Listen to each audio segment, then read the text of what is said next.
Bismillah ar-Rahman ar-Rahim.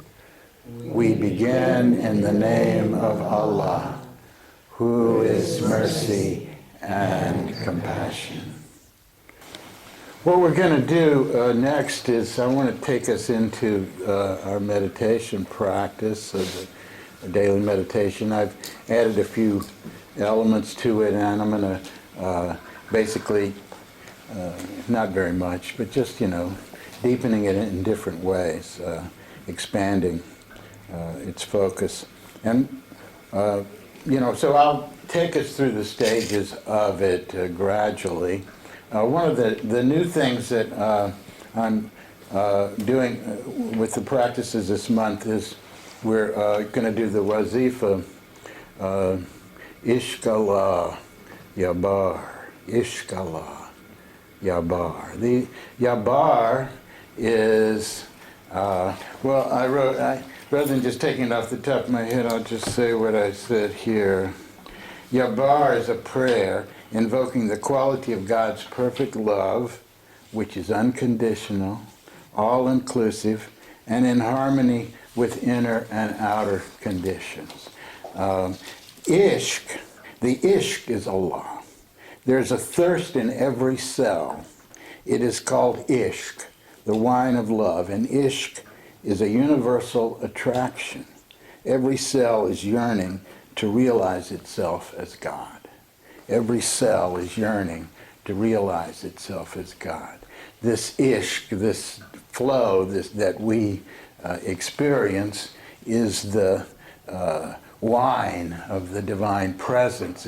It's the glue of the whole universe. It's the connectivity force of all that is.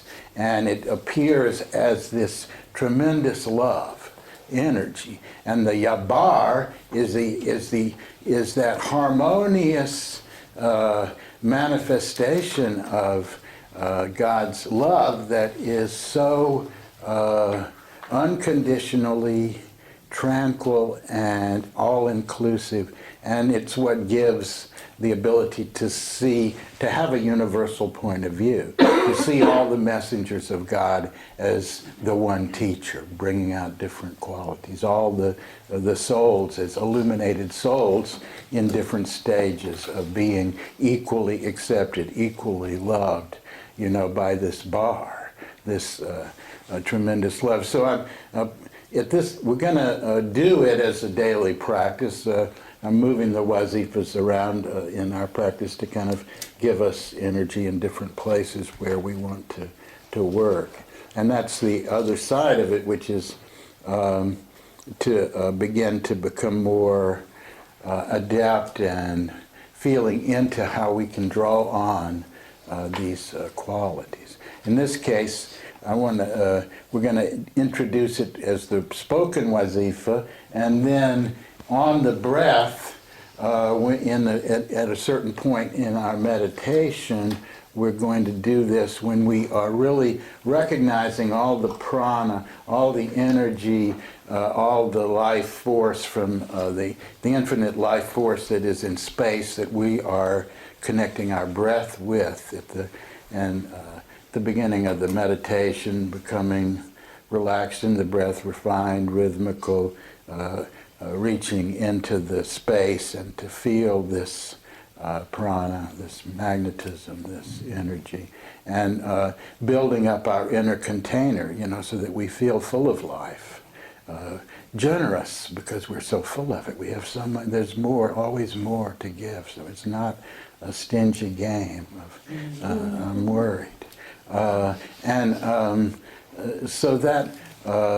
when we're making that transition into recognizing this as Ishq, as love, as that we can go to the root of this. Then we're going to breathe, and we're breathing in the heart, and we're recognizing this energy as a power of love. Then we're going to breathe Ishq Allah Ya Barr. We'll breathe in the Ishq Allah, and we'll